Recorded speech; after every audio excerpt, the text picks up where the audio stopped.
So without any further ado, please join me in a warm welcome for Tricia Barker. Well, I'm so happy to be here in Austin.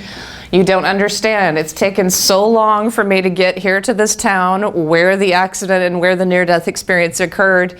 I've just, for whatever reason, been drawn to Sedona in California. A lot of people have booked me there. And so it's really important, and I'll explain why I'm excited to be here. How many of you lived here in Austin in 1994? All right. My soul literally blended with your soul in the moment of my death. I felt this incredible connection to everybody who lived in Austin. I felt this oneness and this connection that really surprised me. And I'll get into the near-death experience, but I've been waiting to meet some people who were here at that time because I felt like I was gifted with this beautiful oneness with everyone in this town. But a little bit of background. Yes, I do have a book out. I'm an English professor, so it took me 25 years to finally write a full-length book, but I decided after National Geographic interviewed me that I'd write the book. And National Geographic interviewed me because I had a verifiable detail during my near-death experience. And neurosurgeons and researchers love the verifiable details. Doesn't matter to me. I am certain that I go on, but they need those details. And so when they come across near-death experiences with those, they're often profiled in the media. And National Geographic had a full spread of my face, and they kept telling me to look sad and depressed, because I'm thinking about death, and I'm like, but I'm so joyful, like I'm really happy. And the photographer was so mad at me. She kept saying, quit smiling, think about death. And I was like, oh, death, it's great. It's awesome, we go on.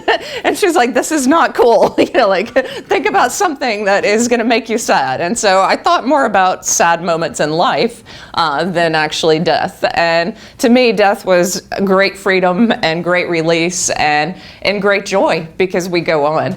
But anyway, that spread in National Geographic. Below my picture, it said, Tricia Barker died in 1994, and she saw her stepfather get a candy bar. This made her believe that her spirit goes on, and to this day, she believes that the spirits still work through her. And I thought, holy crap, that's terrible. That makes me sound so goofy and so weird, and this is a major national magazine. I've got to write the book and make myself tell my story in my own way, in a way that makes sense to me. And as an English professor, I love books like Wild and books like Eat, Pray, Love. And I was like, I'll just use my voice and I'll write about near-death experiences, and I will just write it in a way that makes it more mainstream, because these happen to a lot of people. People have spiritual awakenings too, just sitting in a room like this or sitting in a conference. But near-death experiences get the attention because they're dramatic.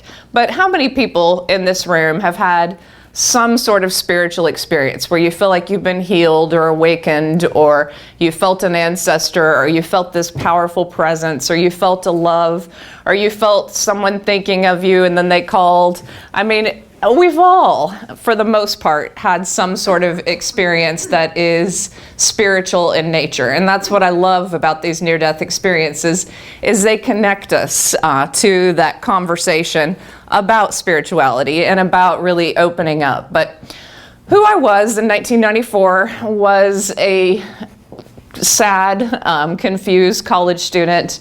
I came from a home where there wasn't a lot of love. My dad was really neglectful, and my mom was, I've learned now, probably a borderline personality, and that's very difficult to deal with. I felt sucked dry, basically. By the time I entered college, I felt like I had nothing in the tank, and I was like, okay, this is for me. I'm gonna have fun. I'm gonna enjoy my time here in Austin.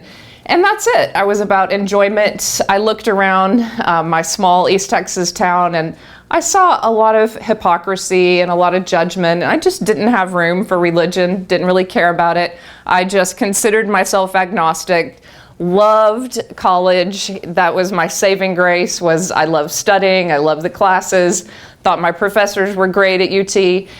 But then I mainly just partied and waited tables, at different places around town. And that's how I was putting myself mainly through school. By my senior year, there was an increasing fear of death that would hit me at times, and just kind of a panic attack. And I would think, oh my God, when I die someday, I'm just going to be nothing, and I'm going to go into the earth, and I'm just going to be one with the soil, and how terrible. And I would think about that and think, okay, maybe this is all there is, and this is very sad, and life is very cruel. And these thoughts would stay with me. Well, at some point, I decided that my psychological state was not that great. I was hurting, and I went to see a psychologist on campus, and she suggested that I run, because that was something I loved to do in high school, and so I was going to run the Austin 10K. And so I started training hard and, got healthier. The night before the race, I had these terrifying dreams that seemed to come out of nowhere. And I would feel my dad's voice coming down this long tunnel saying, "Watch out." And then I'd feel my mother scream, "Oh, I can't believe this is happening. No, no, no."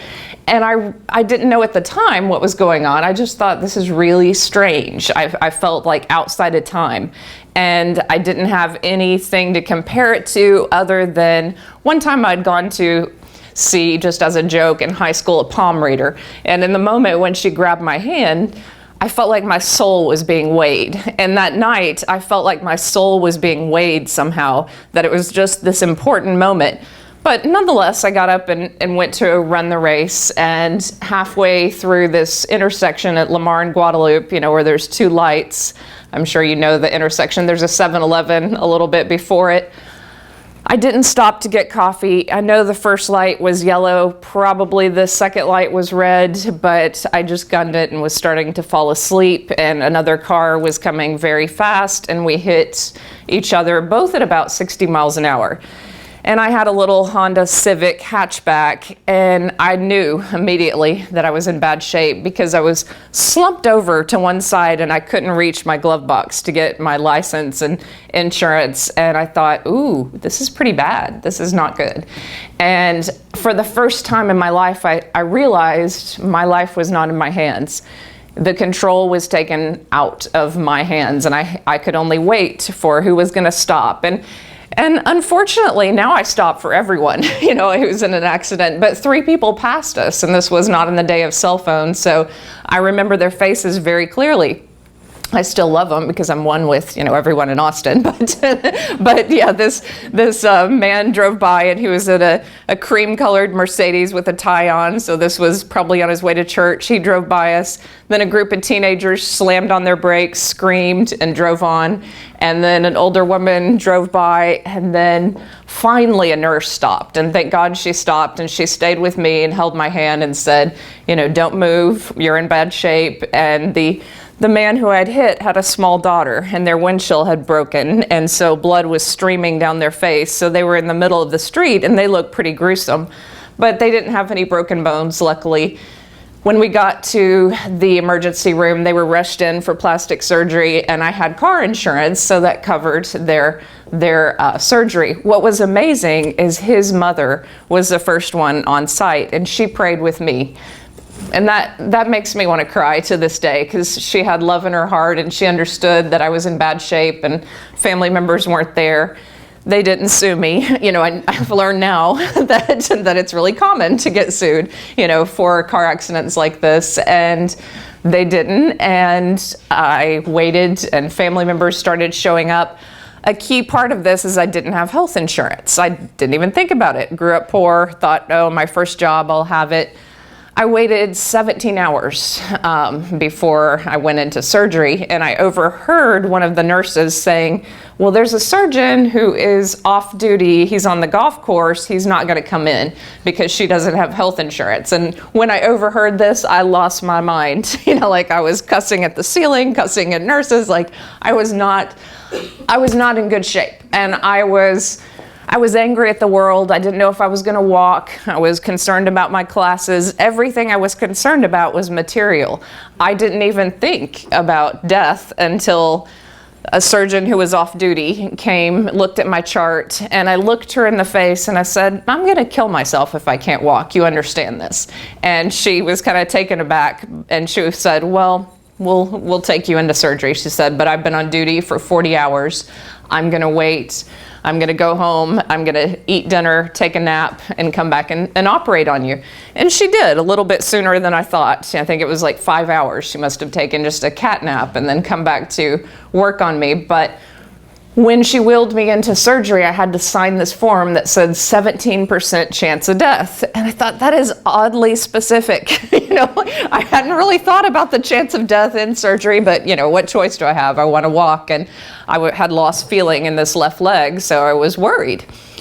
Well, I don't know how long they had been operating on me, but I know that I was face down, and they had my back open from 3 vertebrae, 10, 11, and 12, if you're familiar with the spine, had been crushed and pieces of the bone were hanging out on the spine. They had to take, at this time, they took bone from the hip and then they put rods in the back. So they had my hip open and my back open. And why they had not given me painkillers is they needed a surgeon to say, okay, I'm going to take her into surgery. I had extensive internal injuries, and they didn't know how the painkillers were going to work with those internal injuries.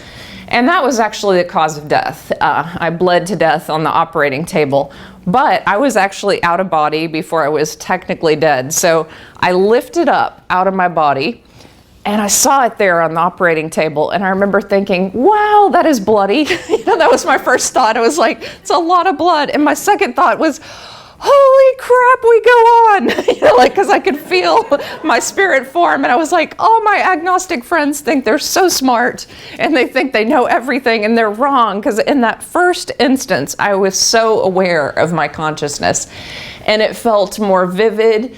It felt smarter than I am, inside this body. I felt as if I was connected to a consciousness that was incredibly crisp and clear, and a consciousness that was eternal, and in this sense, and that was me as well. So I didn't feel as if I wasn't me. I felt like the essential part of me, the part of me that animates this body. So, if my body just like dropped dead right here, you wouldn't go, oh, there she is. If you truly understood consciousness, you'd go, she's no longer there, because that consciousness is the truth. That consciousness is what goes on. And in that place, I understood immediately that my consciousness goes on, and I was so excited, and I really wanted to jump right back into my body right then, just so I could have arguments with my agnostic friends and go, you are so wrong, you're so wrong. But I looked at the end of the table, and I was kind of hovering above my own body and above the surgeons, and they were busy at work, and I wasn't dead at that point. And there were these angels at the end of my table, and I did not call them angels at first, didn't know what they were. To me, they were intelligent light beings, and they were massive, like 9 feet tall. And immediately I was humbled. There's another near-death experiencer who talks about feeling, at one with her angels, but I felt like mine were smarter than me. I felt like they're in a realm, they know a little bit more than me. I felt kind of awe of their presence, and they slowed down their communication. They were talking with telepathy. So this energy that came through their eyes and into my spirit form that calmed me down and made me understand really what was going on. And then they slowed down the communication and said, watch this. And when the telepathy slowed down, for me, it looked like words coming at me. So I saw, watch this in light.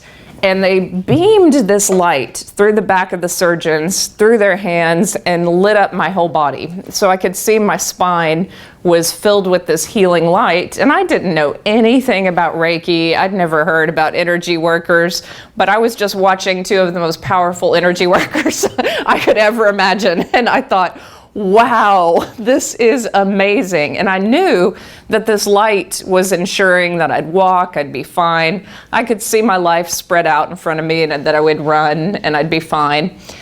And I was very grateful for their help. And then my next thought was, do these neurosurgeons know that angels are working through them? I can't wait to question them about this. You can imagine that did not go well. But I was like, oh, yeah, so they're really smart and they're really talented. She had her assistant with her. But this other side is working through them, and they are the added energy, the magical ingredient that is ensuring that I'm going to be fine. So I watched that, and then the monitor flatlined. And I knew that sound. We all know it from television programs. And I thought, oh, now I'm dead. This is not going to be pretty. How are they going to revive me? This is not what I want to watch. There are other things to do as a spirit. And so I left the hospital room, and I saw my stepdad getting a candy bar. And that's my verifiable detail. I didn't know him that well. My mother had married while I was in college, and she married a younger man, and she didn't really tell him about her daughter, until the wedding. So it was kind of, I just didn't know him that well. And so I looked at him and I thought, well, I hope they have a good life. I hope he's good to her. And if I don't come back to this body, I wish them well. And I thought, oh, it's kind of funny. They were the type, they were food police. So if you were drinking a Coke, they would yell at you, or eating a Snickers bar. They're like, oh, all that sugar polluting your system. And I was like, he's a secret junk food eater. And so I filed that away and then kind of flew on through the hospital. And I was out above Austin, and this is what I tell people death is like, those first few moments.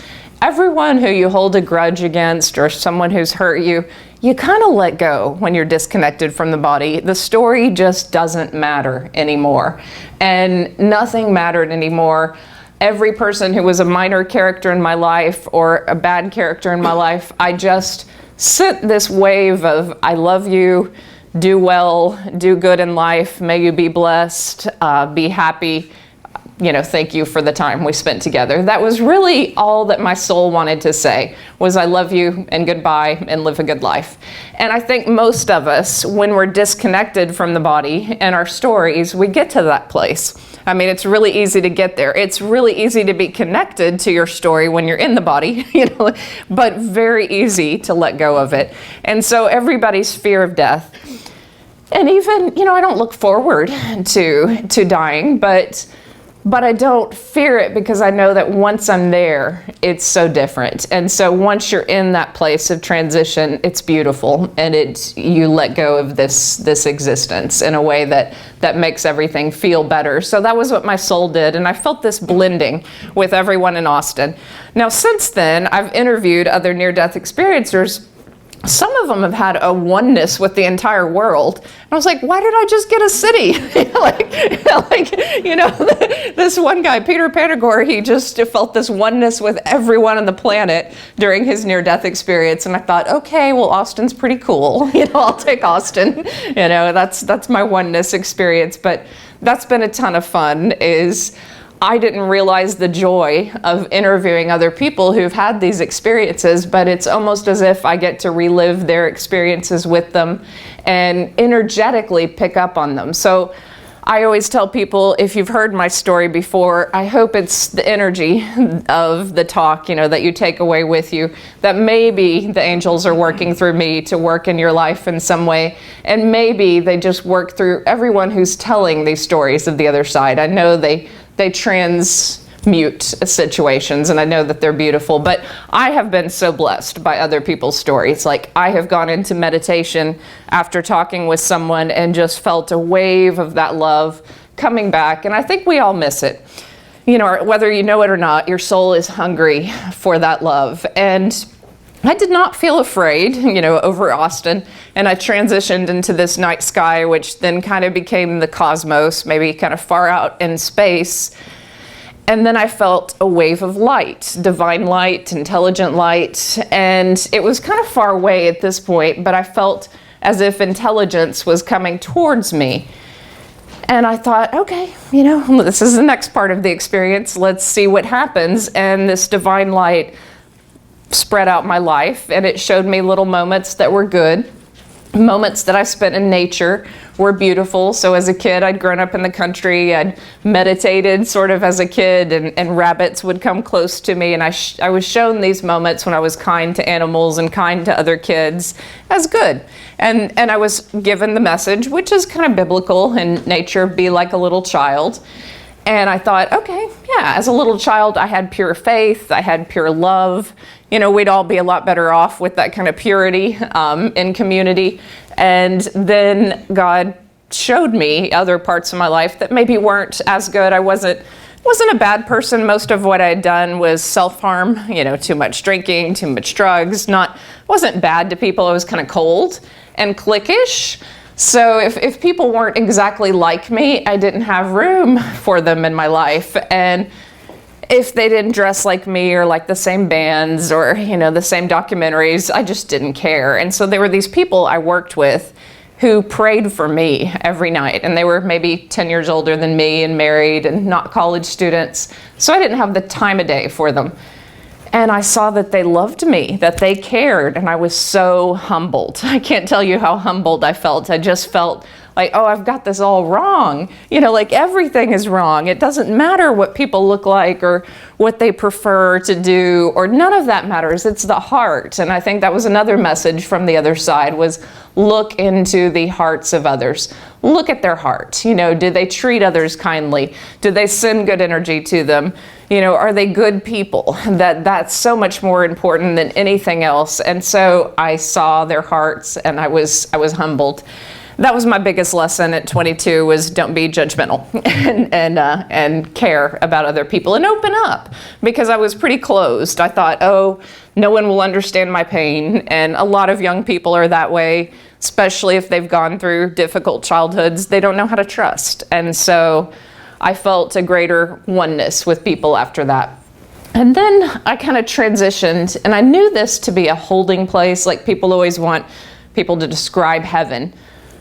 But I knew it was just a resting place. I transitioned into this area where the grass was very green and beautiful. Kentucky grass is the closest I can compare it to, where every blade of grass was just vibrant and beautiful and intense and swaying back and forth. I didn't hear music. You know, there are those near-death experiencers who hear great music, and I don't know why, but I just felt incredible peace and incredible love. And I even heard the words, love is all that matters and all that we take with us. And I thought, that sounds like a Beatles song. I need a little bit more, God. I'm going to need to convince some people. You're going to need to give me something a little more concrete. But okay, love is all that we take with us. Got it. And then my grandfather appeared. And this is a weird part of my near-death experience. And people kind of go, well, why did he have a truck with him in heaven? And I think that he had this truck because I wouldn't have recognized him. I was 9 when he died, and he looked like he was 35, really handsome, the square jaw, and his eyes were glowing with light, and he just looked beautiful. And I didn't recognize him at all. I kind of thought, oh, the jaw looks familiar. But then he showed me the truck, and I was like, oh, that's the broken down truck that was in our front yard. And he had given it to us when he died. And I thought, oh, in heaven, it's restored too. So, people see their pets in heaven. They see people who are dead, but they never see someone who's alive in heaven. They always see someone who's dead, even if that person died and they didn't realize it. So I've interviewed near-death experiencers. Carolyn, a good friend of hers, she had, I think it was meningitis or something that took her into that state, and her friend from high school died that week, but she didn't know it. And he was there to greet her, and then later it was confirmed that he was dead. But my grandfather was the only person I was close to. And so we hung out for a bit, and I remembered as a little kid, I loved to sit in the back of that truck. And so I shrunk my spirit form down because I realized looking at he was 35, I could be 5. And so I jumped down to the age of 5, jumped in the back of the truck, and he was carting me very slowly through the green grass, and I felt such great peace and happiness and joy. This is what life is about. We should be peaceful. We should be in the moment. And then he turned his head back out the window and was like, hey, do you want to continue on? And I knew that that meant continue on towards God. And suddenly my heart just leapt with joy. And I just started flying towards God because I knew that was the answer to everything, to every pain inside of me.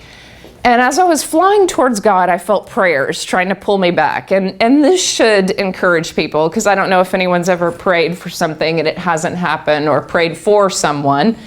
Even if I had died and not come back, I still would have felt their prayers. So I felt people's love. And so when you pray for someone as they transition, they feel you. Their soul knows that you care. Their soul knows that you love. So I knew who loved me and to what degree, their love existed, and who prayed out of duty and who prayed out of, intense worship and hope. And as I felt their prayers, I remember just blowing through them and going, oh, that's fine, but God's up here, forget about you.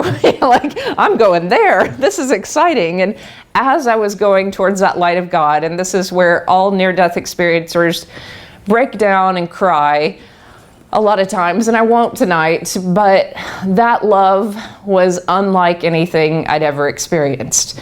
Like, we try positive thinking and we try to love ourselves as deeply as we can, but we can't even fathom how deeply we're loved. Someone said it's like a choir of 10 million people singing happy birthday to you. You exist, I'm so glad you exist, and this love was just beaming into my soul, and I thought, oh, this is what people are trying to give each other, but they don't know how. They just don't know how to love like this. And so I just absorbed it, and then I also felt safe to love, because, when you don't have the body, you're just this soul, you're just this spirit, and I could love God and God could love me in every wound. So people think that life review or going into the other side, well, you take the negative things with you that people have done to you. No, you only take the love. So, my mom was abusive, but she wasn't 100% abusive. We had 40% good times, so, I was taking the good 40% with me. I was taking, the walks we had in nature, the beautiful moments we had, and all that other stuff was just gone. That was her wounds, and that was, her lack of love as a child. And it was not about me. It was just, that was like a shadow. So it became really clear that love is the light, and everything that isn't of the light just doesn't matter there. It's not what we care about. It's not what we take with us. But I was full of this love, and I wanted to stay there. At this point, there was no interest in coming back to the body. None at all. I thought, oh, that life is really dumb. I don't want to return to that. This is great. This is beautiful. And then I felt a barrier, kind of an energetic barrier. And I was stopped, and every near-death experience seems to have one of those. Sometimes it comes very quickly in the experience. Sometimes people get deep into that love of God.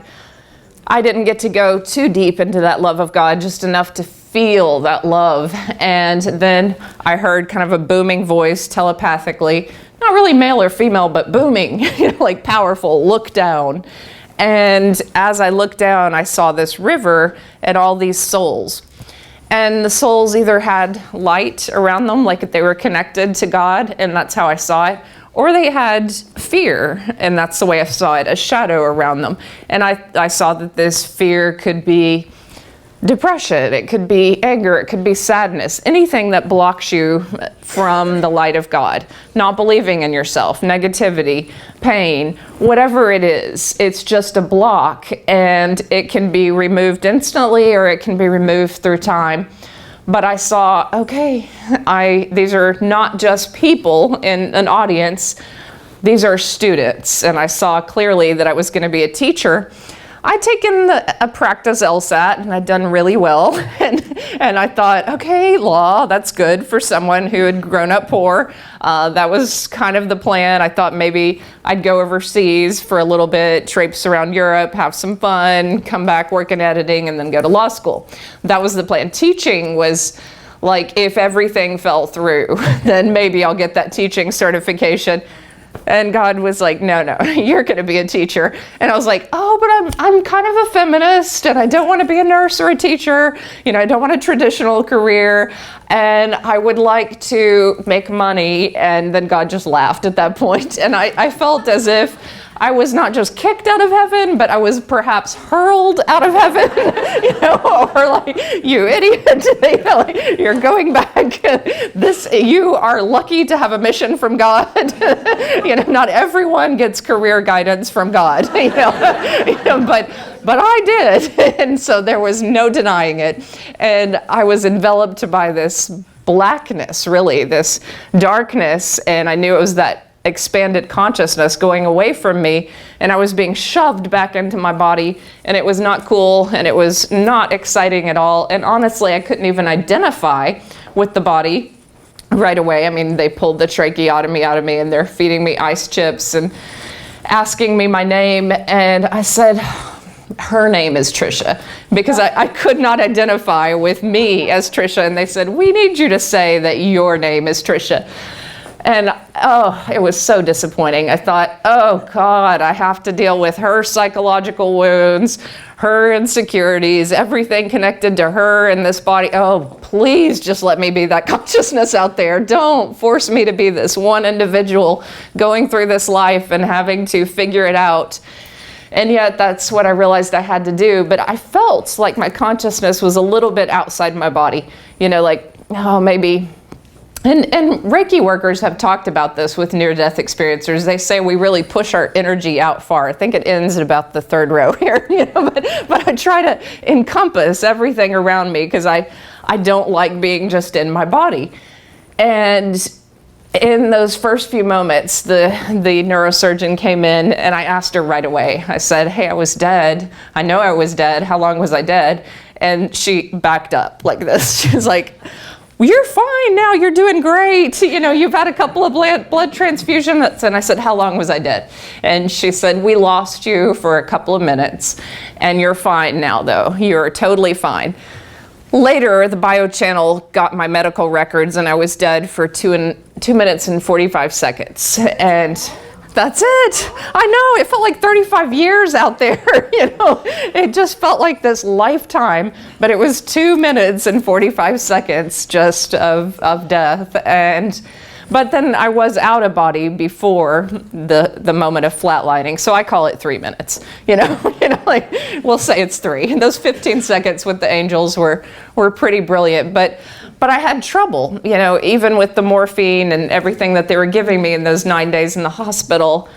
I had trouble staying within myself. I wanted to read other people's energy, and I was trying to figure other people out. And then I'm sure I was a mess. I remember grabbing, and I'm so grateful to those nurses, but I would grab different nurses' hands and say, hey, do you believe in God? And they're like, yeah, I go to church. I love God. God's great. It's like, but do you know him? He's this great big ball of energy that's really profound and loves us so much. And they're like, okay, yes. But to me, God was something I just knew as energy at that point, and not necessarily as a concept in a book anymore. God was an energy that was real, and I had a knowing from that first point forward. And I had enough silly self-confidence, I think, in myself that I just never stopped talking about it. So some people shut down. I'd heard of near-death experiences. I hadn't read anything from Raymond Moody, but I'd heard of a kid in my high school who had died, and then he became a devout Christian after that, and he was kind of a druggie. I was like, oh, that's what happened to me. But I didn't feel like a devout Christian. I just felt like spiritual, and I just felt like if the energy, and I would walk in, many years later, I would walk into churches, loved unity. I loved any place where there was the love, where there was the spirit, whether it was a temple, whether it was a Christian church, whether it was some small church in the country. If I felt the love, that's all that mattered. I knew that love coming through that religion, as long as it gets you to God, as long as it gets you to unconditional love, that was my truth from that point forward. But family members were, they knew me as this rebellious, teenager who was living in this worldly way, and they were really freaked out by the tattoos and just, random things. And I was like, oh, it's so common in Austin, get over it. But they had all these judgments. And I thought, that's interesting, that's different. You know, they really do relate to me in a very judgmental way. And that's where I learned that, was from my family. And I thought, okay, it's not my point, you know, I've just got to show them that I've changed. So I'll be loving, I'll be different, and that's all I can do. And I kind of came to that realization pretty quickly, but there's a lot of after effects that happen with near-death experiences. And I always tell people, you don't want a near-death experience because there's physical trauma that goes with it. So I was in this body cast for 4 months. I was in the hospital for 9 days, and then the body cast for 4 months, and then a brace for 4 months after that. But I did run the Austin 10K the next year. So yeah, that was fun. And what I learned, and what I learned through friends and through people, was energetically, you know, and just my mindset was so different that most of my friends I couldn't relate to. Unfortunately, I held on to some of them. Some of those agnostic friends are still my friends to this day. In fact, one of them, she's so smart and wonderful, and, you know, I love her, but she read my book and she said, okay, you know what I did today? I spent the afternoon just contemplating what happens when we die. And I was like, I finally got her, you know, after all this time of arguing with her and telling her that we go on. It took the book, because she's an avid reader, and it took the book for her to just go, hey, what happens? You know, is it this? You know, and that's all I wanted, was to crack her brain open just a little bit to that possibility that consciousness continues on after death. And so the wild friends kind of went away, and I was actually kind of shocked and horrified at the lifestyle I was living. You know, I couldn't relate to them at all. In fact, I ran into one guy at a party many years later, and he just looked terrible. And I thought, oh God, was I that pale? Did I look that bad? You know, there was this kind of shock in seeing some of the people that I interacted with, but that's the state I was in. You know, I was just kind of lost in that culture, which is prevalent in Austin. And then as I found peace, and there was shock and there was peace, and this is what is tough about a near-death experience, is the body still hurts. So I would have nights where I was in great pain, but I did learn some things from that pain. And I think this is helpful to all the people, you know, who've had a painkiller addiction. I vomited up my painkillers, so I literally could not handle them. So when I returned to my mom's house, I just lived on meditation and Tylenol. And I mean, it was like a poker. It was a red hot poker going down my back. And I thought, this is incredibly painful. I couldn't even stay in my body. I thought, well, I've been outside my body. I'll go into this meditative place. And I was able to pretty easily. I think your spirit's loosened after a near-death experience. So I'd go to these places and I'd feel the healing light come to my body, and I'd just hang out there. And I'd hang out in those spaces for so long that I'd forget if I was alive or dead. I'm like, oh, did I stay dead? Do I have to come back to the body? You know, like I just didn't understand at times. My consciousness stayed away. But after about 3 weeks, I could walk a little bit further. I could walk to the mailbox, and it wasn't that red hot pain. It was just pain. And then after another month, it was dull pain. And then after a couple more months, I was really doing pretty well. I was still afraid to lift anything, but I could tell that my body had healed. And I thought, oh, if I'd been on those painkillers, I would have felt better, and then it would have worn off, then I would have felt bad, then I would have got back, and I would have never known like true healing, that the body does heal, and that, you know, I had to be slow in the beginning. I couldn't push it. I couldn't go back to work. I had to let things happen naturally. And so I skipped a full year of college, but when I returned, man, I was such a different person. And I have to say that, you know, I looked around the world and there were a lot of unhappy people. And I thought, oh, who knew that it would take dying to make me happy? You know, that it would take something that extreme for me to go, I love this tree, you know, like I love this bird, I love this dog, I love everyone I see, you know, like I just felt so grateful for every moment. And it took dying to get me there. Well, kind of fast forward a little bit to the verifiable incident. I asked my mom when I was in recovery, did my stepdad, did James get a candy bar? And she said, he did. Your dad and I had fallen to our knees in the waiting room, and we thought you had died during surgery, and we thought we'd lost our only daughter. And she said, we were praying, and James came back in with this candy bar, made a joke, because he's a funny guy, and offered them some of the candy bar, and then they got up and, made it through the time together. But it hit me, because one of the things near-death experiencers often see is parents who've lost kids. And I think that there's a psychic bond, a spiritual bond, an intense bond between parents and kids. And my parents knew at the moment when I had died. They felt it. And to me, that confirmation is way more profound than the fact that I saw my stepdad get that candy bar. It means more that they knew in that moment of my transition. And that's, to me, just kind of profound and beautiful. But researchers love those moments. My mother, unfortunately, her church out in San Antonio gave her a pamphlet that said near-death experiences are of the devil. It's just the light of Satan tricking people into believing this. And I just was so, the font even looked angry on this. I was like, this man is so angry. There's nothing but just energy of anger. And I think his wife had a near-death experience and she'd left him. So I was like, that's why he's got a vendetta against these near-death experiences.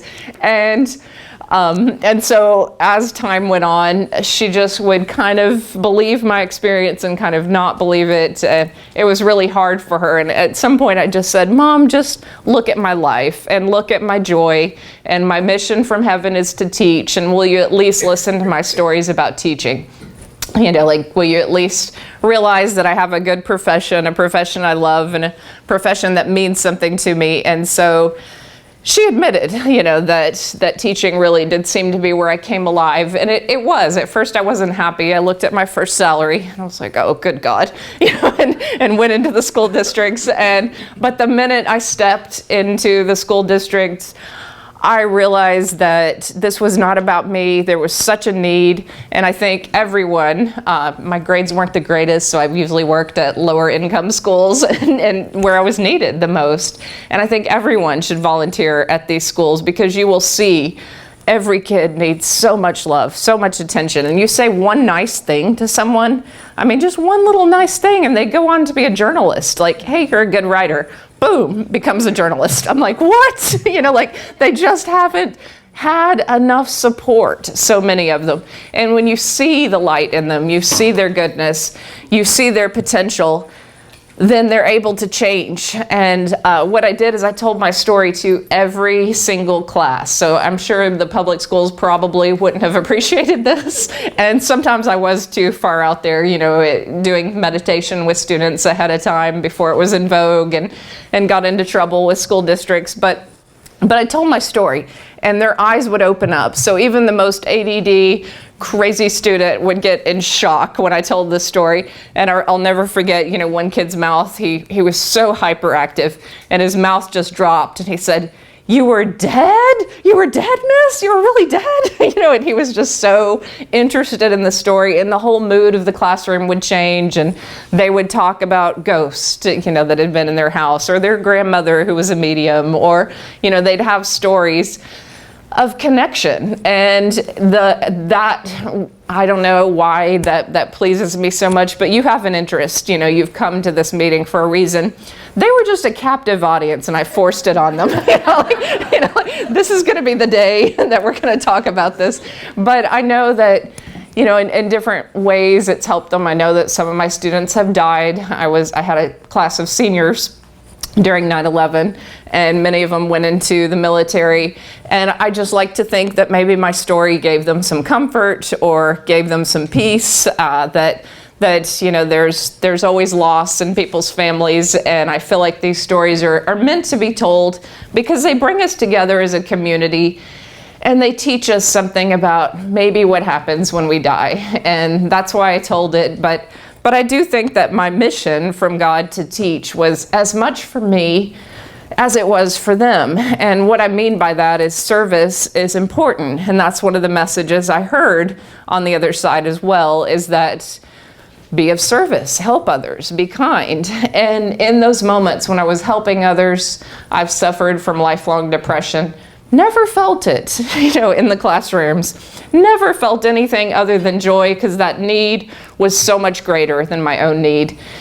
And then when I'd get home, then I was surrounded by my stuff and my thoughts, and I had to work with myself. But in those moments of working with others, the light can work through us, and it can just transform situations in the most magnificent of ways. And if you get enough people together in a community who care, well, then real magic happens. And the last bit of my teaching career has been the last 10 years in Fort Worth. And there's a river that runs right outside of our college, the Trinity River. It's gorgeous. And we have the old Radio Shack building where we look over that river. And I encourage my students to walk on the river. We go meditate by the river. And it just hit me one day. I was like, oh, that's that river. That's the river I saw. This was fated. I was meant to be at this campus. I was meant to be here. And so many lives have been transformed. There's kids who've been court ordered to come to community college who were in gangs, and they become history professors. I've had women in my class who've been on welfare for 10 years, and they get a full ride to TCU and become a speech pathologist and take their kid to Europe. And, to see people's lives change in that way, and to be there long enough, because I moved around a lot, that blew my mind. I was like, okay, there's enough of us who care. There's enough of us who are just putting that good energy into the community and teaching them to serve. So we go do service learning projects, and I teach them to give back. And even if they come from poor families, because they're giving back to the same communities, and it helps them understand, how beautiful it all is. So that message it just hit home. Then about 5 years ago, I was walking in that campus, and I got this booming voice from God that said, your mission is done. You can do whatever you want. And I thought, are you taking me home? Because I'd just gone through some thyroid issues, and I almost fallen into a coma. And I thought, is this my time to transition out? And then God was like, you've learned the lesson. You can do what you want, as long as you're serving, as long as you're helping others in some way. And I've honestly been really confused. So I'm still at the community college. I just started the YouTube channel and wrote the book, and kind of started moving out into the world in a different way. I've always wanted to write. I think what I've learned about publishing, if you have a spiritual story, just self-publish it. I mean, I went the traditional route. I got an agent, got a full contract, all that. Because I thought, as an English professor, that's what you have to do. It might benefit me. I might be able to teach down the road at SMU or, a small campus that pays a little more. There is no benefit to having a publisher. They don't do publicity. They don't, they take all your money. So I can, so it doesn't matter. Self-publishing is really much better. Just get a good editor, get a good book cover designer, and just put it out there. And if you want to share your story with people, share it. But don't worry about the publishing industry. So many agents have even gone into teaching people how to do this. So they teach classes about how to market and all of that. But, it was still a journey, and it was also a journey of manifestation, because it's hard. If you're not a famous person, it's so hard to get an agent. So, I was like, I'm going to do this, I'm going to do it, and I put all that effort into it. But the beauty of writing the book has been, of course, connecting with people. So having this opportunity to meet people who've read my book and resonate with me, and people who have had their own experiences, I'm connected to people all around the world.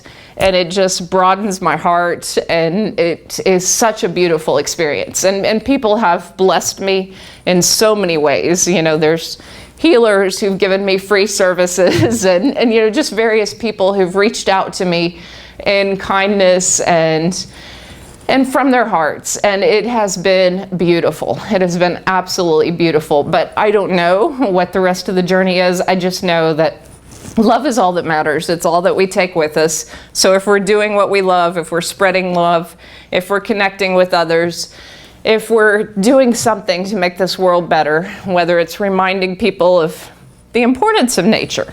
I mean, there's a lot of kids right now in high schools who are so depressed they think that they don't have a future, and they think that, you know, our world might not be around by the time they're older. They think, you know, that climate change will just take them out, and they think that there's no hope and that there's no, I mean, they're walking around and this is how they feel. And I'm like, you're such a big generation. You can clean up the ocean. You know, like 3 great engineers can figure this out. You know, like get motivated, you know, get excited, start thinking about the solutions, about love and community. But I swear to you, there's so much depression out there. There's so much pain, and these kids need us to be in their lives and to help them. But anyway, my favorite part of this whole thing, and I'm probably leaving extra time for Q&A, is really to hear your stories and your questions, because I like to hear what other people are going through in their lives, and if I can provide guidance. If not, if I just connect, I love that as well. But thank you.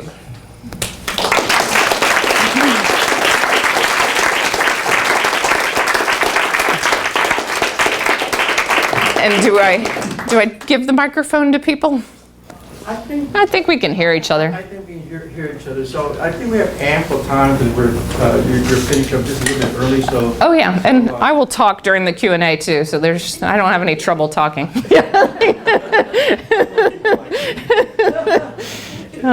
Yeah, and that's another funny thing. So I was actually shy. The type of law that I wanted to go into was like tax law, accounting law, like kind of behind the scenes. I didn't want to be a trial lawyer. I just wanted to make the money. And I thought, holy cow, I'm going to have to speak in front of people. This is horrible. So I actually went to a poetry reading in my body cast to test it out and see how things went, and I read a poem on stage, and what I noticed is that, well, poets are pretty kind, you know, so they listened to my poem, and then I'd been through this major accident, so they felt compassion. But what I realized is that if you just think about what they need, and if you reach one person, you know, that's the way I looked at each classroom. I may not reach every kid, you know, so may just reach one.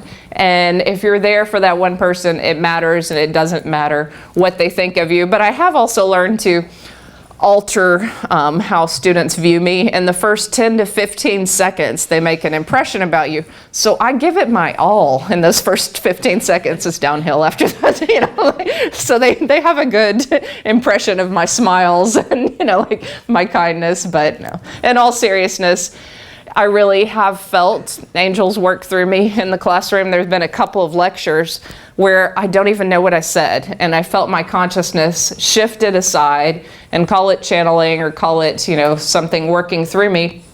And I gave this lecture, and literature has so many parables, so you can talk about real life issues that connect with these students.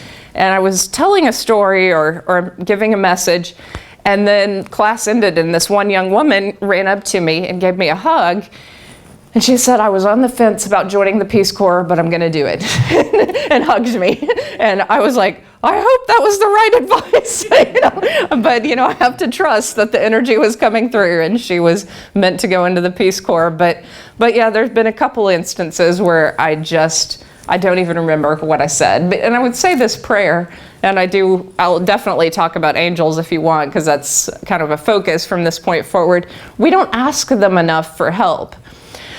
And if you verbally ask for their help, so I have a little bit of PTSD in cars, and even driving here, you know, I don't like it. And when there's rainy conditions or construction, I've called for the angels to be around my car, and they do the funniest thing. They'll like morph their body into this tank, and they're like around my car, and they're like, you're protected, you're cool. And I'm like, oh, that's kind of funny, that's weird. Or, you know, in moments where I've walked through a neighborhood that's a little bit dangerous, I've asked for angels to be with me, and they'll make themselves 15 feet tall. They'll make themselves so big, and I think, oh, wow, they're there, you know, in this energetic level.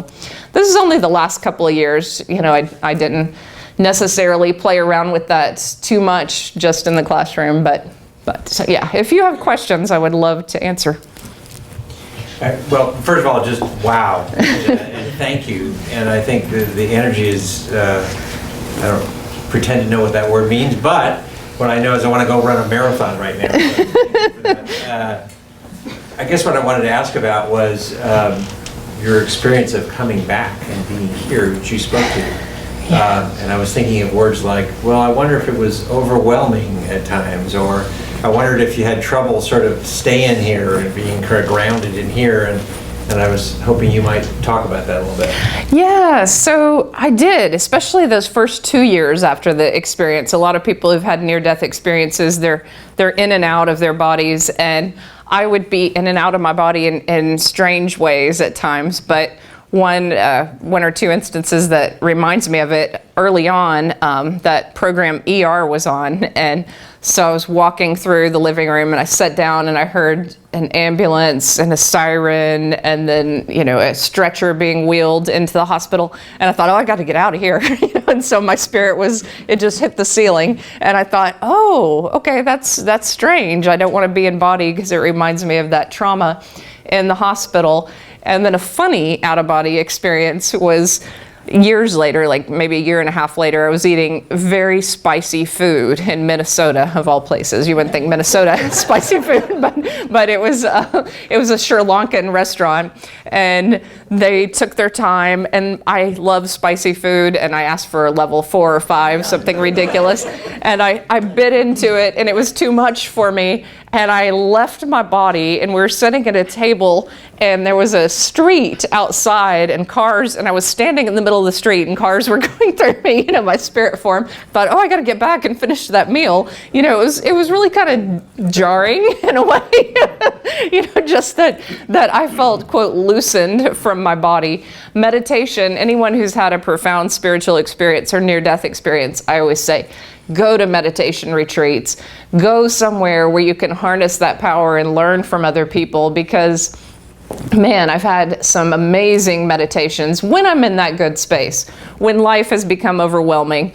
You know, when you're here long enough, you know, there's divorce and there's trauma and there's pain and disappointment and, you know, pain in the body. And, you know, you do get acclimated back to just being here and being kind of disappointed, I think, in here at times. And what I've learned, though, is if you can use meditation to get rid of that stress, and sometimes it's just a tool to get rid of stress and pain in the body, but if you can get it lowered down enough, then you really can have these amazing meditative experiences where you fly around and you have these out-of-body experiences in a beautiful way, in a way where you're meeting healing energy and meeting some of that amazing energy. So, you know, go where the energy is, go to meditation retreats. And if you don't have that experience right away, just know that you're just dealing with your stress levels until you're more at that set point. But yeah, that's the hardest part, I think, is I had this awareness that love is all that matters, but not everybody else did, you know, and that was kind of the harder part. I think what was great was students were open. You know, they were young enough, and junior high and high school and even community college, they were open enough, and I was an authority figure. But yeah, sometimes my fellow faculty members and administration didn't care for me. You know, like they have their judgments, and, you know. Just a follow-up question, I don't want to interrupt anybody else, but I guess you were talking about the angels protecting the car and doing other things. So what does it look like to trust angels? You know, that's been a hard one for me, because I just, I've only asked for them, you know, initially in the classroom because I saw them working through the neurosurgeons. And then as time went on, after I came up with the title, because it really struck me that they were so otherworldly and they were the first otherworldly thing I saw, I thought, well, how do we interact with them? And I've only had glimpses, so visually I only see them a little bit, but someone asked me, do you still see them? And for a split second, I looked out across the room and I saw I saw spirits, I saw angels, I saw just, you know, like there's so many more, you know, entities than we realized all around us. And it kind of blew me away that maybe everyone has two angels, and maybe you have your guardian angels to call on. And you can start with them, and then there's so many people that aren't using them. You know, you might as well call on theirs too. You know, if there's 10 of you around, I need some extra help right here. And I think they can provide love, they can provide assistance. Mostly, I feel that they're just a higher energy that I don't understand, and so I kind of trust that I'm being guided in some way. Lorna Burns says that they're unemployed angels. Yes. Unemployed angels, I know. They're kind of following us around like, are you ever going to ask me anything? This is a wonderful experience you had, and I was wondering, while you were going through the universe, right, were you confronted with like choices that you had to make, and then remember not having to make the other choices and picking the one path that you wanted to pick? With teaching, or back here on Earth, or while in the afterlife? In the afterlife. You know, there was that main choice where my grandfather asked, do you want to go towards the light? So I think I could have just hung out with him, and I think it was up to my spirit. If I felt comfortable with my grandfather, he was giving me love and peace, and maybe my experience would have ended there. But I was adventurous enough to where I was like, oh, that light is out there. I'm going there. You know, I'm going towards God. And so I made that choice to go towards God. And I'm so glad I did, because that was really seeing the angels in surgery and that moment with God. Those were the most profound and beautiful moments of the whole experience. And I'm so glad I chose the light. There's all these theories, you know, about people now who say, don't go to the light, you'll get reincarnated back. And it's just, you know, I'm like, no, that light was so loving. I know it as great love. I just don't feel that. But yeah, that was the main choice that I felt. But yeah, I could have stayed, but the other choice I felt was I could have watched them revive my body. And had I stayed there, I probably would have been interviewed a whole lot more, because people love verifiable details. And if I could have gotten like, oh, did they flip me over? What did they, if I could have verified all those things with the surgeon, then that would have been, you know, for science, for the sake of science, that would have been interesting. So I'm always torn. You know, I was on a panel at INACS, and Stephanie Arnold was one of those people who didn't meet the angels or God or anything. She stayed right over her body because she was having a baby, and she did not want to leave that baby. And she had a premonition that she was going to die. So she watched everything that they did. And she had thrown such a big fit that doctors knew that she was freaking out about this. So she has more verifiable details than anyone. But I kind of think her experience is boring, because I'm like, you didn't get to see the angels, you didn't get the love, you didn't get, you know, like the really cool stuff. But you know, for the sake of science, I mean, all the experiences are important. Hers is important for that reason, that there's so many verifiable details. Did you get a sense that we were there before Earth? Yeah, that's a good question. I've interviewed different people who remember their past lives.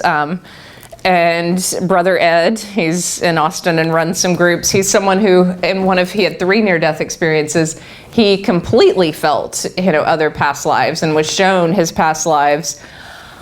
I had a memory as a kid, actually, of a life before this one, and I came out of this dressing room, and there was this old 1920s lamp outside of the dressing room, and I thought, oh, I lived in that time period where we used those lamps. I knew it. And then years later, after the near-death experience, I was in Boston teaching, and I just didn't need a map. Anything in that city that was older, I just knew where to go, knew that I'd lived in Boston, knew that town so well. And I remember the trains going down to Rhode Island, because we took trains, and I knew that life so well.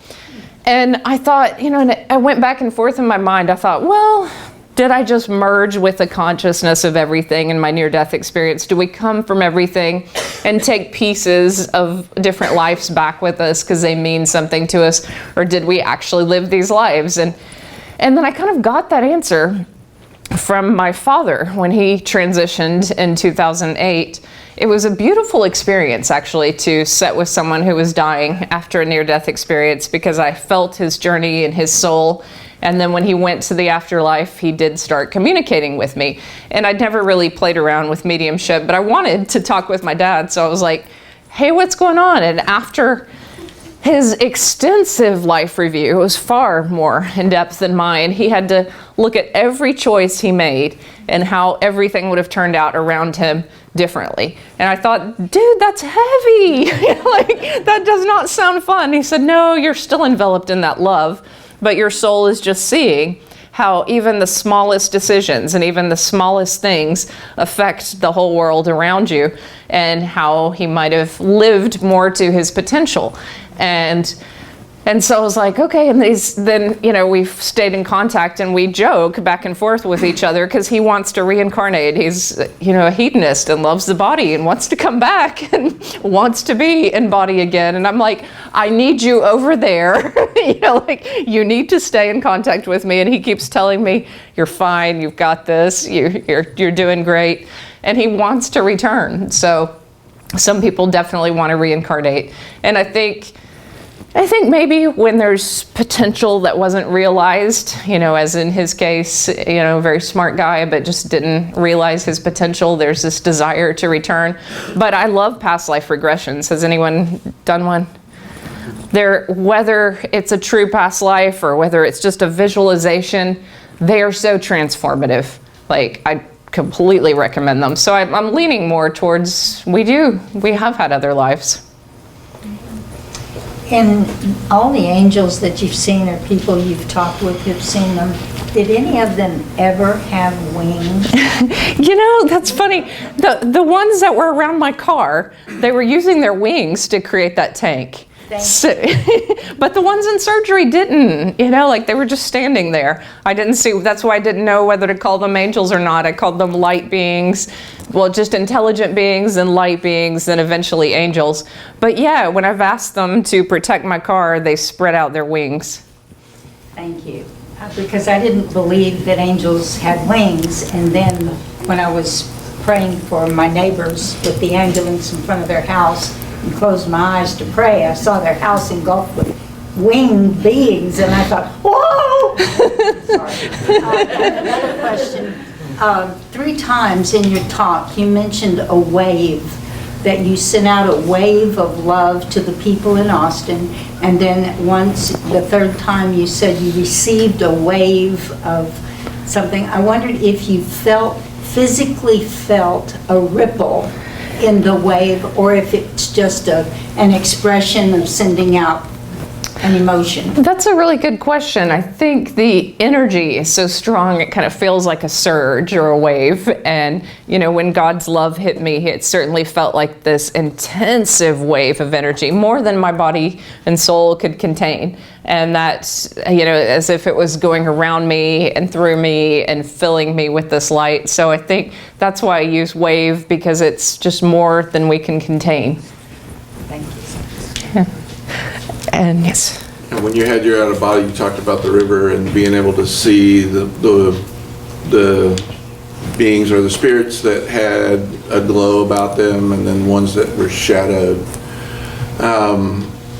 You know, do you have a sense when you see people that whether or not their spirit is open or shadowed? And I've always been a believer that we can't block ourselves from God's light, but we can keep it from shining through us, kind of thing. Yeah. Versus, you know, being able, you know, God's light always shines on us, but maybe not through us to other people. So it's a really good question, and I think I came back always seeing the spark of divinity in people, and that's something that you know, worked against me at times, because, you know, there's sad parts of the book. I had a stalker, because I would literally see the light of God in everyone, so their potential. And I believe everybody has divine potential for greatness, and that works really well in the classroom, you know, because if someone's a problem, you can call in the police or detention and, you know, send them to another place. But just out in the world, you know, like those first few years, I just saw light in all people, and I wanted to remind them of their light. You know, did Did I come across people who are hurting and you know, in bad places? Certainly. But there is one thing I will say. There's been a couple of people at different readings, and I will see that they've had their own near-death experience, and I will see the light in their eyes. And so I walked into one meeting, you know, in Colorado, and I just like locked eyes with this guy, and I was like, "You've been to the light," and he's like, "I have pretty recently," you know, and so he'd had a heart attack just a few years before, and we caught it in each other, and so sometimes, and they say, you know, at INACS conferences where they're mainly profiling a lot of near-death experiencers, we all get real excited because we're like, oh, we're home. You know, like there's not many places in life where you can just be fully loving and other people get it, that you're not hitting on them. You're just being like, I love you, you know? And so there's that. But yeah, for the most part, I tend to see the potential of divinity in people. And then you mentioned that I think you mentioned that you had meditated prior to the near-death experience. You had actually done meditation. Did you ever have any kind of, you know, the same type of experience that you have now when you meditate? You know, in other words, where you... Yeah. And what kind of meditation do you recommend to people to be able to experience something like the out-of-body kind of our spirits more fully? Good question. So as a kid, I grew up religious, and I did have a love for Jesus and felt Jesus, and you know, like felt at one with nature. And I'd go pray out in nature, and I would actually ask God for different things. I would say, all right, I'm going to keep my eyes closed here, and I want these rabbits to come close to me, and I would stay there long enough for the rabbits to come near me, just little things, you know, to play with consciousness. And I think because I had a purity of spirit as a kid, you know, that was easy to do. And I think when we meditate in nature, you know, on beautiful days, that does amplify our meditation. So if you go somewhere and literally sit under a tree, you know, there's something powerful about that adds some energy to a meditation. But I tell people anything that works for you, and just do it consistently. And it's kind of like positive thinking. You know, if you begin with it and you're really negative in your mind, it's not going to make much of a difference at first. It's kind of like you owe $100,000 to negativity, and you're putting $1 in every day. Well, it takes a while for that negativity to just go to where you're at ground zero, and then you're starting to add the goodness. And then, you know, your bank account of self-love and excitement is growing. And meditation's kind of the same way. Like, maybe you're highly stressed and you think, oh, that 10 minutes hardly did anything. You know, I didn't have an out-of-body experience, but maybe you have to do it for a year, you know, before you get to that place where you're just so peaceful and your brain is rewired. Or maybe it's a month, maybe it's 2 weeks. But I think consistency and rewiring that brain will eventually open you up to those spiritual experiences. And meditation groups where you're getting the energy of other people, I think can be wonderful too. So I think you had a question, then I'll get to you. I've just changed my question though. Do you think you were like chosen in some way to have this experience? Just God got there and said, okay, I'm going to give it to her. Yeah, I do, in the weirdest of ways. So that premonition, you know, like, and I took this out of the book because my editor said it was strange and it might discredit the book. But about a month before the near-death experience, I heard I had an out-of-body experience. I was at a comedy club and I'd smoked too much pot. And I left my body, and it ended up being scary. The voice said, "You are going to die." And then I came back to my body, and I was like, I'm gonna die. And then I started having panic attacks, and then I got even healthier and was running more and, you know, really freaking out because I thought, I'm just gonna die. I didn't think I was gonna have a near-death experience. I thought I was gonna die. And then I thought, oh my God, my life is really off track. And then that night before, hearing my parents coming down that tunnel of time, I saw that, you know, we're outside of time. Their soul had a premonition that I was going to have this accident, and they knew they were almost going to lose me. And, you know, that it seemed as if there was either I was going to truly die or I was going to have a near-death experience. There seemed to be no other other way about it. Like I would even have these bad dreams of seeing after that moment, I would see my cemetery stone, 72, 1994, and I'd see myself dead, and I'd be like, oh God, is this all I've done with my life? And so it really was this kind of coming to God moment, where I think, and this is what I believe, that because I got healthy and I started running, that maybe my body was strong enough to make it, and it was either going to be death and I didn't learn my lesson, or it was going to be a near-death experience, and I learned it the hard way, hard way either way. But yeah, I feel like an astrologer, she interviewed me and she did my chart, and she said that at that moment in time, all of these influences were showing up in my chart for an accident or something major. So I think it was fated. I do. So are you saying also that smoking pot is the answer? Yeah, people ask me about I am not interested in it, like Anita Morjani, who says that she doesn't want to go do ayahuasca and all those things, because the near-death experience is so profound that I don't think it would compare. But then if I hadn't had one, maybe I would be on that path of trying to open up different portals in different ways. There's a lot of research about, mushroom therapy for people who are afraid of death. And it's interesting. There is a Tao master in Thailand who uses total darkness for 3 weeks to produce very dramatic meditative results. So for those who want to Wow. be sure of that. Wow. His name is Mantak Chia. 3 weeks. Wow, that is intense. I know, was it Danny and Brinkley who talked about, he never finished it, but he wanted to build a center where there was flotation tanks, and people would spend a lot of time in the flotation tanks in darkness. And One on Manchac. yeah, That's what the provisions, right? yeah, that, I've done it. At first it's weird because all your thoughts are just popping up, just won't stop. And then you kind of let go. it's like body temperature, room temperature, and you're just in total darkness and floating. Yeah, you're in Yeah. salt water, and it's amazing. Interesting. So, yeah, there's intensive meditation retreats, and that's an amazing one. Flotation tanks, but his whole, it said group therapy, and of course Al-Anon and AA and all those are really more about community than anything. So it was group therapy, massage, flotation tanks, and meditation and prayer. And I think if you combine enough of those things and really get to this peaceful place, then it's more likely to have it. Yeah.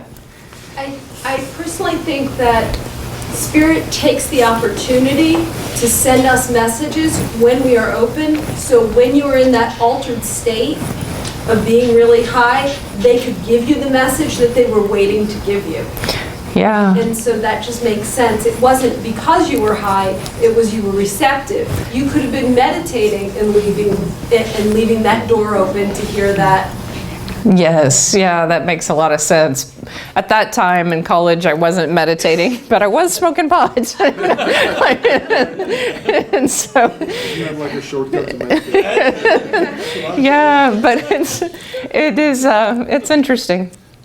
So, I've had this thought for a while, and your talk is bringing it up again. So when we're in a deep meditation, you've had this, out-of-body death experience, feeling all this love. Why do you think we're here in the body? I know, sometimes it feels like a trial. It seems like a test to see how much love we can give. It really does. And, that I don't react when I'm a teacher. So someone can call me, every name in the book, and I see that person is hurting, and I'm like, oh, what's going on in your life? Who's saying these things to you? How can we help you? There's something about that distance. But, the minute I start dating someone and he says one of those names, well, the cops are going to end up in that situation. No, I'm joking. But, my reaction is not going to be as, loving. That, someone who treats us badly and we're not in the place of authority, it's kind of scary. It's like, but the whole world is based on our reactions to other people. It's not their reactions to us. So it still doesn't matter, even in the world, when someone is awful to me. It's how am I loving myself through that moment? How am I creating safety for other people? And there is a bit of a balance. So, in an organization, there was a woman who kind of lost her mind and was bullying me. And that, kind of was strange, but I had to create balance in the organization because I didn't want her doing this to other people, but I also had to not take it to heart too badly and too personally and just realize, okay, that's her sickness. That really doesn't have anything to do with me as long as I keep my side of things loving. And everything that I'm doing to protect other people, so there's a fine balance. So we don't let just people. Lessons? Yeah. Like there's a need to learn lessons? Yeah, it is kind of like a lesson, a trial. We're not gonna pass every single one of them, and we're gonna get better, along the way at giving love in ways that make sense to the world. Because, I can say love all day long, and sometimes it doesn't resonate with a crowd. But if I say, hey, there was a time when I was depressed and I had to start listening to different positive messages and walk my way out of that. And after a year of talking lovingly and positively to myself and investing in alternative therapies, I began to see the world differently. And if I can walk out of it, you can walk out of it. And I think people can hear those messages because they're more real sometimes than just, love is all that matters. It's exciting and it's beautiful, but reality is, your feet are on the ground and you're losing people and you're getting your heart broken and you're struggling to pay rent. And, there's a lot that we deal with. I've been thinking about asking this, but then you said cops, and I'm like, okay, I'm supposed to ask you this question. So my father was a police officer. Oh, wow. And he was chasing a guy, and the guy ran him off the road, and he ran into a phone pole, and it fell onto the car, and the part that holds the windshield went into the top of his head, and he was pronounced dead at the scene. During that time period, he saw the tunnel, he saw his mother, who he was very close with, and was walking towards her, and he was describing what you're describing, that joy, that amazing feeling. And I don't know, he's never really said if he made the choice, or if it felt more like when he talked about it, like he was sucked back. And at the point when they were covering him with a sheet, and they said, call his wife. Wow. And that's when he said, bullshit. And came back into his body. But my question for you is, because you've interviewed a lot of different people, and like for you yourself even maybe, have you ever felt or met someone that felt sadness with having come back? The reason I'm saying that is, I've always felt a sadness in him. Oh yeah. And like this feeling of like, tornness. Yeah. And he always kind of, I guess joked is not the right word, but kind of said he's always had one foot in the grave. And he said, I wish I had gone with my mother. Yeah. So a lot of people, and I even felt it at times. I think, I had a particular mission that kept me excited being in the classrooms, but I've met a lot of near-death experiencers who say they have one foot in the other side and one foot here. And I go and I meditate, and when I'm in a good place and not stressed out, I feel God's love, I feel all that. And then I come back here and go, really? Really? And I think there is a disappointment and a heart sickness. And like we talk to some people, and they almost sound suicidal. We're like, quit talking like that. Like, they long for death. And there are some things I'll say that I think, freak people out. But, if I got a terminal diagnosis, I probably wouldn't do much for it. Just be like, okay, I'm going out. It's time. All right. Done my duty. And that sounds so horrible. Like most people are like, you fight and you stay alive, but I don't have kids.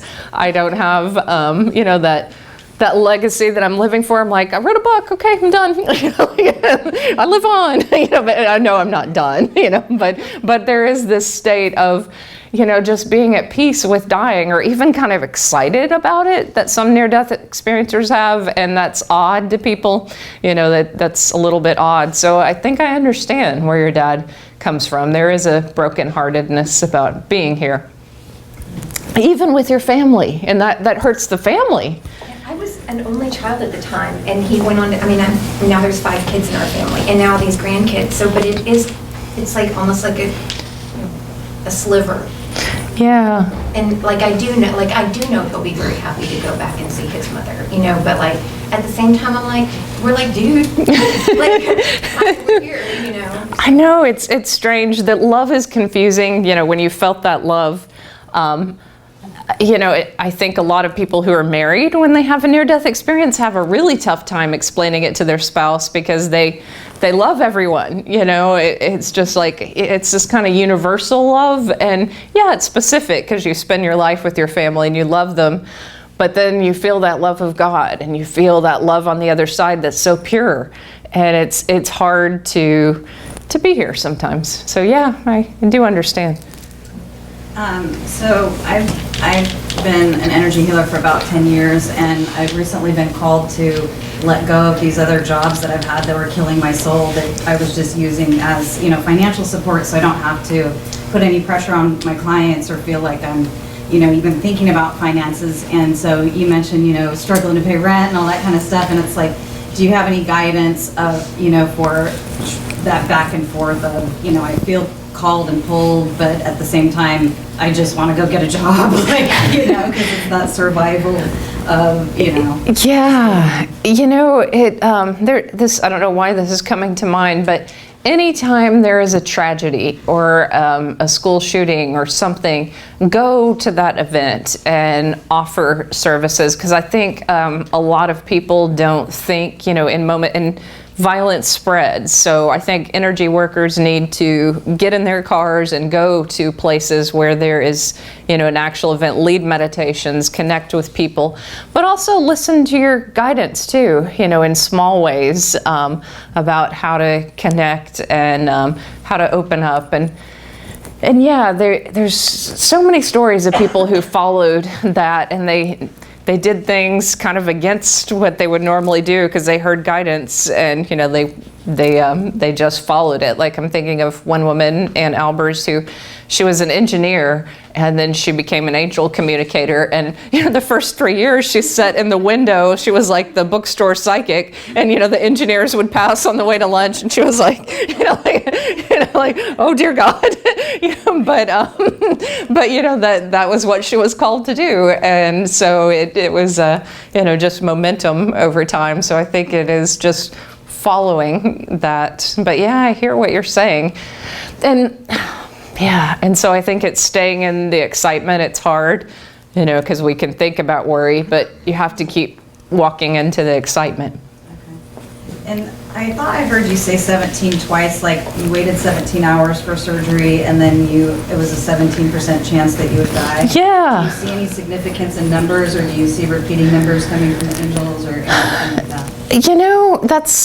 I've never figured that out, but you're exactly right. That was 17 hours and 17 hours. I'll look that up.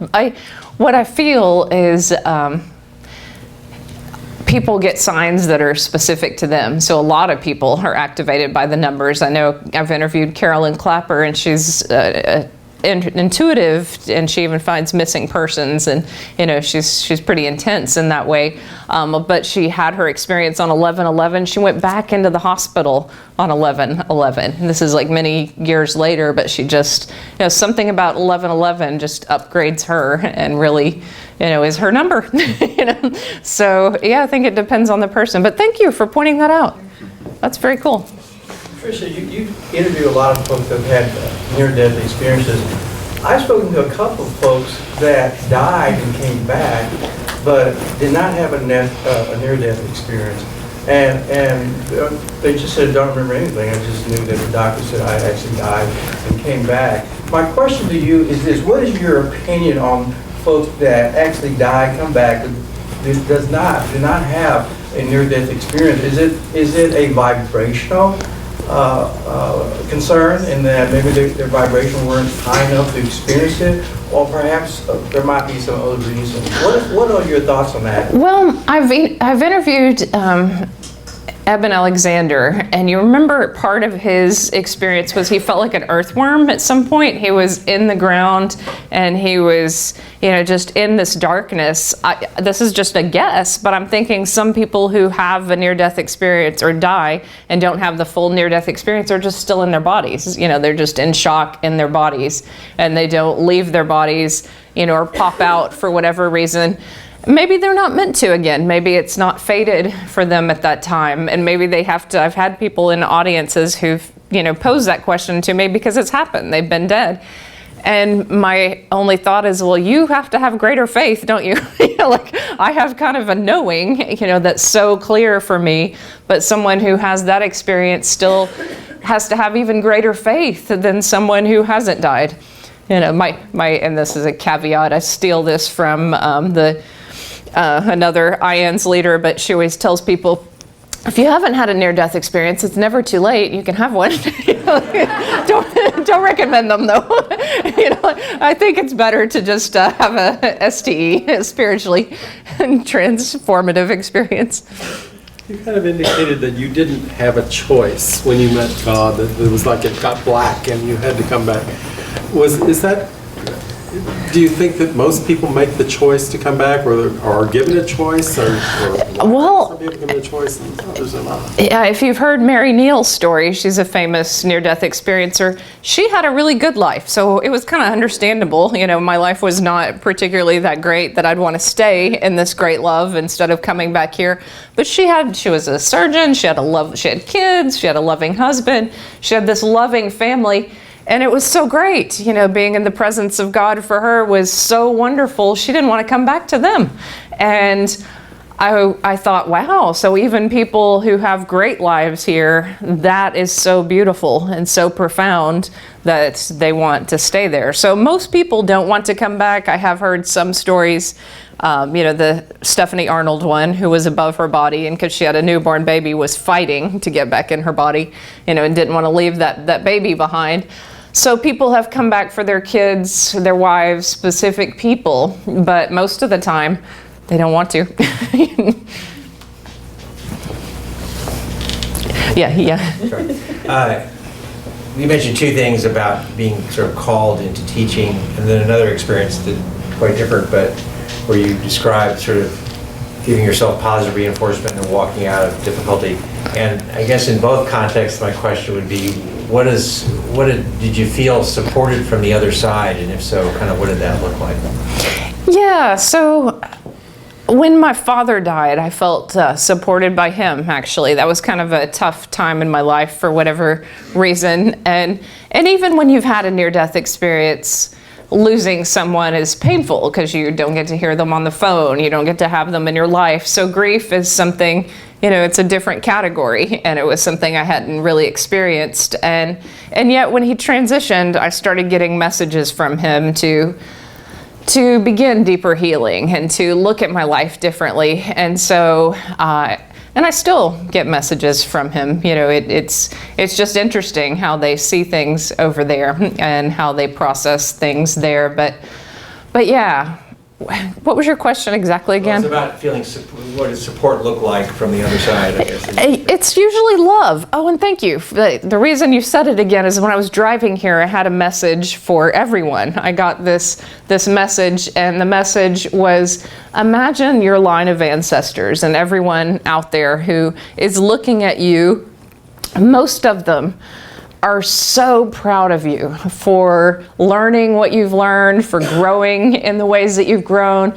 And if you can't accept that love and, rejoicing from them, at least know that they love you.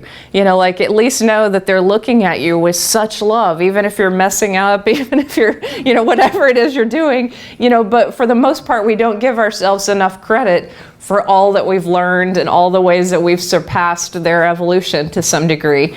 And they are just so happy for us They are just sending us so much love, and we're not aware of it. And so when you're unable to love yourself, kind of open up to this idea that there's a line of people out there, people you've never even known, you know, that your great-great-grandfather and your great-great-grandmother and all these people who are looking at your life, and they're just like, yes, you know, cheering you on. And it's really kind of lovely, you know, that I feel that from my dad at times. You know, why he keeps telling me he wants to reincarnate, and he keeps telling me I'm okay. I don't feel okay. You know, like, honestly, I don't feel like I have this together at all. But he's like, oh, you know so much more than I knew when I was your age in this life. He's like, you really do. Just trust yourself. Just believe in yourself. You've got this. And so that's the way he looks at it. All right, let me, in the back. When you, to the non-physical, was your personality, what makes up you and your personality, is it all exactly the same? Mine's the negative stuff, maybe? Yeah, so I am kind of an adventurous soul. I'm, if you know, Sagittarius rising. I love to travel. I'm always out there, you know, and so that choice of going towards God or staying with my grandfather, maybe if I was more of a homebody or, you know, like not so adventurous, maybe I wouldn't have gone to God. So I think that adventurous part of me was like, what's next? What's next? I want to do this. And even that part of me that experimented with drugs. I mean, I think that's still an adventurous person, not someone who's like playing it safe, you know. So the spirit part of me was going to go as far as I could, you know, like, and I kind of see that, you know, the people who talk about their ancestors that they followed in the afterlife, some of them who've lived kind of lives on the edge, on the other side, really just delve into interesting spaces and places in the afterlife. So it's kind of interesting. So I wanted to ask you a question earlier, but I do have a different question. I wanted to know if you remember any bands from 1992 to 93 that you liked back then? Yes. Oh gosh, the American, what was it? The American, yeah. Is it Guy Forsyth? Or? Yeah. I definitely remember that name, but the Black Keys would play, or what was it? Something would play at the Black Hat would play at the Black Cat. Yes. Right. Soul Hat. Soul Hat. Yes. Soul Hat was so good. And then David Garza and the Love Beads. And yes. Shang Shang Waka Boom or something. Yes. Oh, so yes. I do have a question for you though. I was wondering, when you were in your experience, do you remember, now this may be difficult to remember, but do you remember looking at yourself in a mirror or having any sort of reflection while you were there? Oh, in the afterlife? Yeah, no. I do remember, I knew that my stepfather didn't sense me there, you know, so I kind of just blew through, you know, his area and went through walls, and so I knew that people weren't seeing me, but I felt me, and that was enough. You didn't see yourself reflected anywhere? I was kind of curious because of alternate universes kind of thing, you know, if there's a reality where you did die, but you were brought back into this reality. Yeah, that's an interesting, I had a lot of moments after the near-death experience where I would get confused and go, am I dead? like where I really was walking around and just not certain if I was a ghost for a minute, you know, like, because it's just such a profound change. But yeah, no, I didn't see that. I felt other hands, yes. The angels that go around with you, do you recognize them? Are they the same ones all the time? Or are they just kind of a general entity? Yeah, so my particular angels stay with me in the classroom or speaking, so, you know, and in meditation and healing. So I do feel those angels with me, but I've asked for other ones. You know, I've asked, you know, just for different ones to come and show up and participate. And that's really been the last few years. I think it's just been something that I'm opening up to. And you know that people like Medical Medium, he talks about how when you have food, you can ask for the angels to bless it if you're sick or if you're taking supplements or medication. And when I was having those thyroid problems, I went through every thyroid medicine. I was kind of down to that last one. And I was like, oh, and I got on my knees and prayed every day and asked for that energy to be with this last medicine. And it really was the last one that helped. And now I'm trying, I was just telling Joe this, I'm trying BEST therapy. It was invented by a chiropractor, Best. Yeah. Yeah, and the healer, or the practitioner, he asked me, he said, are you open to your thyroid being healed? And I said, no, this runs in my family. Like, I almost was in a coma. You don't understand. This is really major. And he's like, so you're not even open to it being healed? And I was like, okay, I'll try. Like, maybe I'm open. BEST? Bioenergetics system therapy. Yes. I've only tried it once, but I noticed a huge jump in metabolism and thyroid after that one, just because my brain cracked open a tiny bit to the idea of healing. So I think we get caught in patterns in life and belief systems in life, and we're afraid to even break through them. And to see that in myself, I was really shocked by myself and a little disappointed. Like, really? I'm like hanging on to that disease. Like, it is me. No, it's not me. Tricia, we have one last question before we transition. Okay. Oh, yeah. Yeah, so I'd love to hear your experiences. I was just going to ask, what's the best way to summon these unemployed angels? Literally, literally ask. But in meditation, if this is how I feel them, they feel more like an energy. So if you're meditating and you ask for them to show up, if you feel just a lightness or an energy change or like a warmth or something trying to get through, then you know that they're sending that energy to you. And so I might start in meditation and ask for them, but ask anyway. Just keep asking, and then there might be a shift in something. But you're aware when they're present, I guess. Yeah. Because of your experience. I get it. Like, mine feels like a little boop. Cute. But I mean, You talk to them directly versus. a little bit. Yes. Ask them for a tell. Oh, that's good. Yes. So Ask them for a tell, they will very often follow through. yes. So this is interesting. So a friend of mine, she gets the white feathers. I don't need the white feathers. I just feel them. But I'm walking with her and we're seeing white feathers everywhere. It's the weirdest thing. Like, I don't see white feathers, but when she's with me, then the angels are always giving her these feathers. So I think people have their own little moments, the tells, or But it can be also physical. Yeah. Can ask, please touch me, or please do this. Chills. And they will. yeah, chills. Fun. And I do hope to have next year both a writing seminar online to guide people who have spiritual experiences, and of course I'm going to give you information on self-publishing because I kind of believe it's worth doing that. But I also am working with someone, and we're going to I'm crossing my fingers. I'd love to get Lorna Byrne. I'm going to ask her, but I'm putting together like a group of angel communicators to speak. I've done a near-death experience summit, but I want to do one with angel communicators and really kind of give them a platform in a different way than I've done before, and just kind of put that out there online. I feel like it's just fun. Not everyone can travel to conferences, but these online events are a great way to connect with people. So I have a card, so definitely find me on YouTube. I've interviewed tons of people, and I'm on Instagram and Facebook and all that. But thank you. Thank you.